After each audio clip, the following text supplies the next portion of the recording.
House of Representatives ibinusura ang impeachment complaint laban kay Pangulong Bongbong Marcos. Alit ang pagsalita ng Kamara si Jose De Venes Jr. kumano na si edad na 89. At sa Metro Chica, Ogie Alcacid inilahad ang halos ikamatay restriksyon matapos mabilaukan sa manok.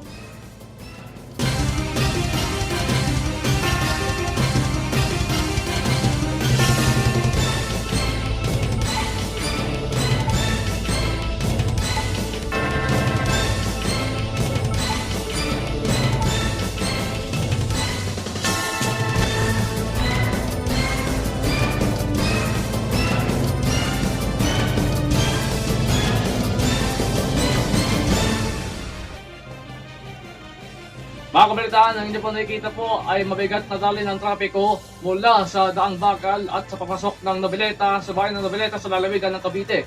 Mabigat ang daloy ng trapiko sa bahagi ng intersection at marami pa mga sasakyan ang dumaraan at na-stranded. Hindi pa malinaw kung ano ang sanhi ng trapiko. Pero magbibigay pa tayo ng update maya-maya lamang.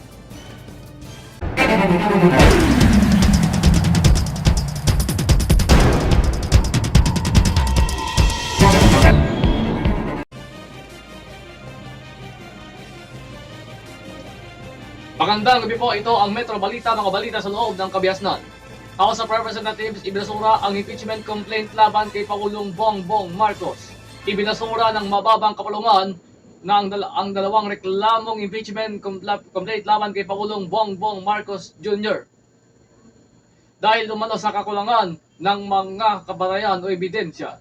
Sa botong 284.8.4, inaprobahan ng mababang kapulungan ng House Resolution 746 at mga natuklasan ng Committee ng Report 111 na nagbasura sa mga reklamong inihain ni Andre De Jesus at ng mga kabayan Black.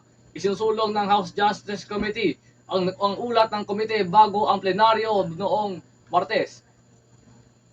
Isang araw matapos nitong aprobahan ito dahil ignoring na hindi sapat ang nilalaman ng mga reklamo. Sa kanyang talumpati, sinabi ng chairperson ng House Justice Committee na si Gervil Luistro na ang mga reklamo ay nabigong matugunan ang mga kinakailangan ng substance at mga umano'y ultimate facts o ang mga mahalagang katotohanan na bumubuo sa cause of action. Sinabi ng apat na mamabatas na nananatili silang nakatuon sa pananagutan, integridad ng institusyon at sa isang sistema ng hustisya kung saan ang katotohanan ay tunay na naririnig.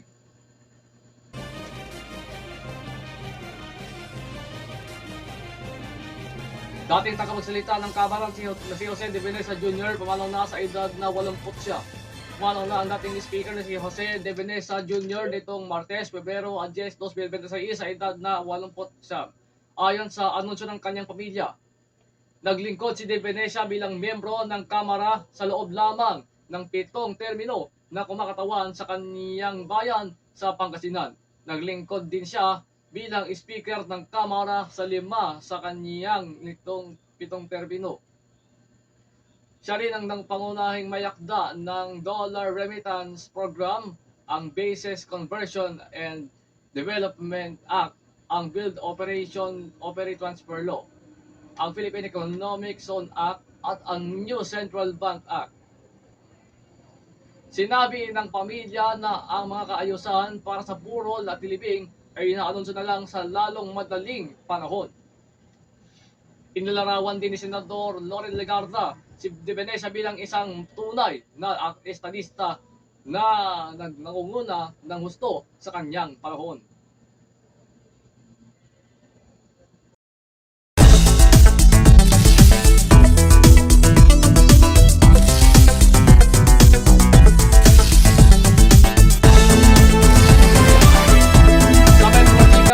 Kasi dinilahad ng halos ikamatay na sitwasyon matapos pabilaukan sa manok. Sa kauna-unahang pagkakataon, ibinahagi ni Ogie Alcacid at Regine Velasquez ang insidenteng nangyari na muntik nang ikamatay ni Ogie. Salaysay ni Alcacid kamakailan na nabilaukan dito habang nakain ng manok sa anibersaryo ng kasal ng kanyang asawa na si Regine Velasquez. ipinagdiwang ni Ogie at Regine ang kanilang 58th wedding anniversary nitong December 32, 2025. Hindi naman daw ang granding selebrasyon ang gusto nila, kundi simple lamang dahil kakasal lamang din ng panganay nilang anak na si Ogie na si Laila Alcacid.